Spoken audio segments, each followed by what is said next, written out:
Hey there, today I'm going to be talking about the changes I have made to my Avengers Adepticon roster since, well, Adepticon, and since the standard update changes. My name is Nate, and welcome to the Gamers Guild.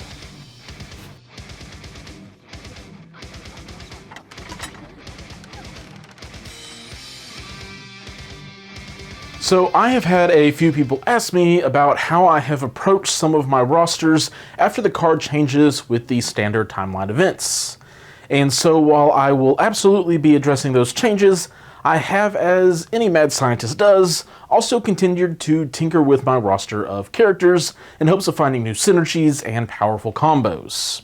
So I'm going to go ahead and start by going through the characters, then the crisis cards and tactic cards, and making a note of some of the things that have changed and why I made those changes. If you're wanting a bit more in-depth of a look on why a certain character and I just kind of breeze over them, check out the previous version of this roster review, and I will probably have gone over it a bit more there. Let's start by diving into the one viable leader I am bringing, and that is Steve Rogers, Captain America. Not the World War II Steve Rogers, Captain America, just the core box Captain America. This is going to get confusing. His leadership has been one of my favorite ones to play with since day one because of the synergy and value that can be found behind it. And after his card update letting his shield throw pack a bit more of a punch, and the ability to control size 3 characters with his push and throw, I think he just got the upgrade he needed to get back on the table for me. Really, I think the thing worth talking about here is why not bring another leader like Sam into the mix? And that was a question that I got asked a few times. If I was trying to prove Steve is good enough on his own, or I didn't think Sam was worth taking. And the honest answer for me is KISS, or keep it simple, stupid. I do think Sam is a character that loves Steve's leadership and is also quite good, not to mention just has a fantastic leadership on his own, but I wanted to avoid analysis paralysis about which leader to bring into a different crisis or into different affiliations. So I just left Sam at home. From here I want to dive into my other 4 threats that haven't changed, well, at least not yet. Vision, Black Panther, and Dr. Voodoo. Black Panther is a piece I take in almost every single game. He is able to provide 2 sources of damage to an enemy on the middle line turn 1. He's very durable, he's got the control, mobility, damage output. If you haven't put him on the table recently, you should, especially with Steve in mind. Dr. Voodoo remains a wonderful Mystic attacker since there aren't many Avengers that have Mystic attacks at a reasonable threat cost. As well, he has some crazy objective control abilities, which means I try to bring him either when I know my opponent will likely be bringing a character weak to Mystic attacks, like X-23, Shadowland Daredevil, or in a mirror match for Black Panther and Steve. I also try to bring him then on objectives that have a single extract, like the Kree Corps or the Senator. Which leaves Vision for now. Vision is still a really strong character who puts out a great amount of work, but once Crimson Dynamo is released, I think Vision is going to take a back seat for a bit as a meta pick. Crimson Dynamo certainly is more durable than Vision, but he does lack the extra control and damage that Vision can provide. But in exchange, Dynamo can really shut down an opponent's damage output, which I think is very valuable in the current meta, where it isn't Black Order's huge dice pools of counting blanks and reality gem, Corvus, and grossness, but rather it's the Guardians of the Galaxy and Shadowland Daredevil putting out multiple attacks that have rerolls that Crimson Dynamo's disruption field can, well, disrupt. Not to mention throwing shock out there, so it isn't a change yet, but it's one that'll be coming soon. As for my 2 threat slot, it is still a coin flip kind of decision between Toad and Bullseye. I don't think there is a wrong answer between the 2 of them, but I have been using Toad more recently. If you want a bit more damage output, go with Bullseye. Getting to hit and run for 1 will let him stay a thorn in your opponent's side, while Toad and his slippery ways will be annoying your opponent in a completely different way. And just like that, we are halfway through the characters. I also still have Hulk and Mind Gem Loki. These two are both bonkers good and can be a nightmare for your opponent on any clumped up objective, which synergizes with the crisis cards I bring for them to then shine. I then have 3/3 threats with Black Cat, who is here much for the same reason as Voodoo, stopping my opponent's extract shenanigans for any single extract or a crisis like Deadly Legacy Virus, where playing Keep Away is just too important to not bring her along. Not to mention she's gained some significant value after the reveal of Malekith and her auto stagger, because suddenly all Malekith can do is one action a turn, which makes his 7 threat feel a lot closer to maybe 4. Another 3 threat I'm bringing is Iron Man, who is just a nice all-rounder that comes with a tactic card that packs quite a punch. My final slot that used to be Luke Cage is now Iron Fist. This change is a lot more of a parallel move than most of the other changes I have made, and at the end of the day, I think Danny is just going to be able to handle most of the now very popular rapid-fire attacks better than what Luke could. If not in some cases, probably even better. And Danny's ability to threaten to completely shut down a big target for an entire activation is massive. And so being able to accomplish that against a Juggernaut, Magneto, or once again Malekith can easily swing a game. I think Luke was the better call when one of the easier and more threatening splashes was Corvus and the Black Order, who Luke was better at shrugging off the damage from that than Danny, but I think the multiple small attacks are where Danny can shine a bit with his counting blanks, and he still brings access to the daunting Heroes for Hire, which is really nice. I think there is an argument to run the new Asgardian Heimdall in this spot instead, but that is something that I want to try on the table more before speaking about it too much, because I do think one of the few affiliations he does really well in is Steve's Avengers. I'm just unsure of how needed his rerolls and placement stuff are going to be with this particular list, and more importantly, if I can cut out the very powerful effects that Danny and Heroes for Hires bring. Moving on to the Crisis cards, there have been a few changes here as well. For my secures, I have Mutant Madman and Gamma Shelters remaining unchanged.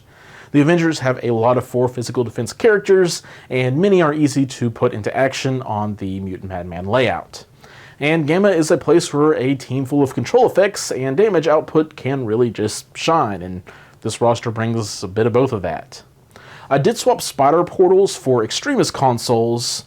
With a lot of the healing sources gone from the current format, I think it's important for my tankier characters to have access to additional healing when they can get it.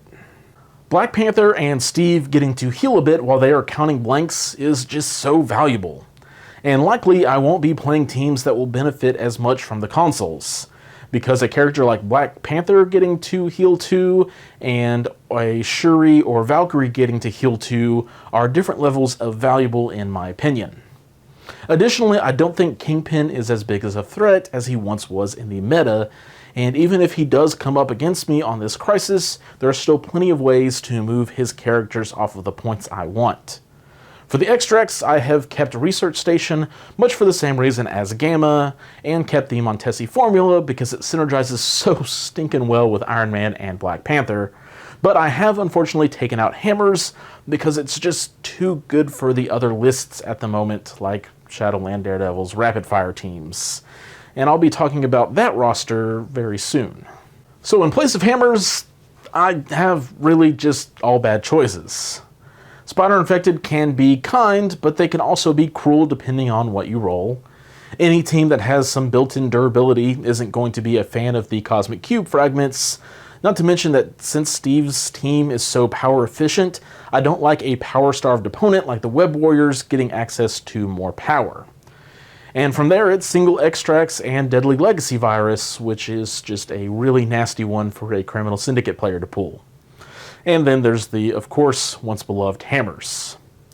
At the end of the day, I'll probably end up running the Evil Legacy Virus, or maybe even go back to Hammers, but I won't be happy about it, and I hope AMG have some new extracts coming out soon, since we now have 2 of them banned. And with that said, let's get into the tactic cards. First, we have the obvious Avengers Assemble, Ricochet Blast, Heroes for Hire, and Gamma Launch. And from here, it gets a little bit more tricky. One of my restricted cards is Advanced R&D, so that Black Cat can still do her mean things round 1 by stealing an extract from any of the center points, as long as she starts in the middle herself. My other restricted card is Brace for Impact. At the moment, I think its value just outshines the rest, though I was very tempted to give this spot to Indomitable, and this leaves me with 4 open slots. Mission Objective and Marked for Death are cards that retain their spots from before all of the changes, and then I'm also throwing in Second Wind since most of my characters are already Avengers affiliated, and an additional source of healing can be a pretty big deal. Which leaves my last 2 cards as Follow Me. This is another one that probably gets brought more in for Hulk or Vision / Crimson Dynamo to play, since they should hopefully be generating plenty of power to play it. As far as any overall game plan goes, this team is all about being able to play the objectives and answer what your opponent is up to, but still being able to flip a switch and start swinging at your opponent pretty hard. Steve and Panther are pretty much this list's staple characters. Depending on the extract situation, Voodoo or Black Cat gives some great flexibility at the different threat levels you can respond to. Hulk and Loki likewise are both terrifying on those clumped up objectives in different ways. Loki probably won't see the board as often, but he will still shine in matchup against Brotherhood and the Black Order, which are a little bit scarier for Hulk to hit the table for. And from there, just fill out the roster as you need to, depending on the threat you are playing at. But I will say, once Dynamo is released, always bring him against a Shadowland Daredevil player. You will not be sorry, but they will be. And that wraps up my changes to my Avengers roster. Here at the end of the video, I want to give a shout out to the guild sponsors, Tritex Games and War Room Hobbies, which are both local gaming stores that host game nights, events, and the like, as well as offering MCP miniatures at a bit of a discount. If you shop from them, use the code TritexGGCP5 at checkout when shopping with Tritex to save an extra 5% off, and the code MCP2022 will get you an extra 10% off of your order for more room. So, if you were considering jumping on Heimdall Scourge now that they're out, or even that sweet new Malekith releasing soon and are shopping online, consider using these stores and the discounts to help an LGS. However, if you're already shopping from a local gaming store, keep supporting them. That's awesome. We like thumbs up, I don't know. But if you're still wanting a way to support the guild's videos or podcast, check out our Patreon page. You can join for as little as $1 a month, and as well, it does give you access to a Gamers Guild Discord where me and the guys from the podcast interact with all the other members, talking anything from strategy to just general questions weekly that we post to our group and have some fun discussion and stuff. So if you want to join that, $1 a month, and honestly, you could just join for $1, leave. I'm not going to kick you out of the Discord or anything like that.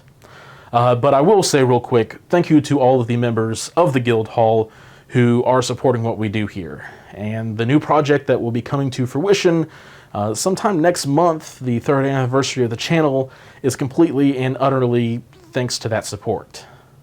We'll also have a monthly giveaway thanks to Tritex. All you need to do to enter is be subscribed to the channel and leave a comment on a video the same month that that video was released. As always, if you've enjoyed my thoughts and are new to the channel, hit that subscribe button for a weekly dose of MCP content in the form of reviews, battle reports, and other MCP goodness. As always, you can find the Gamer Guild podcast as well on several different podcast apps and platforms. Thank you all for watching, and until next time, keep on gaming.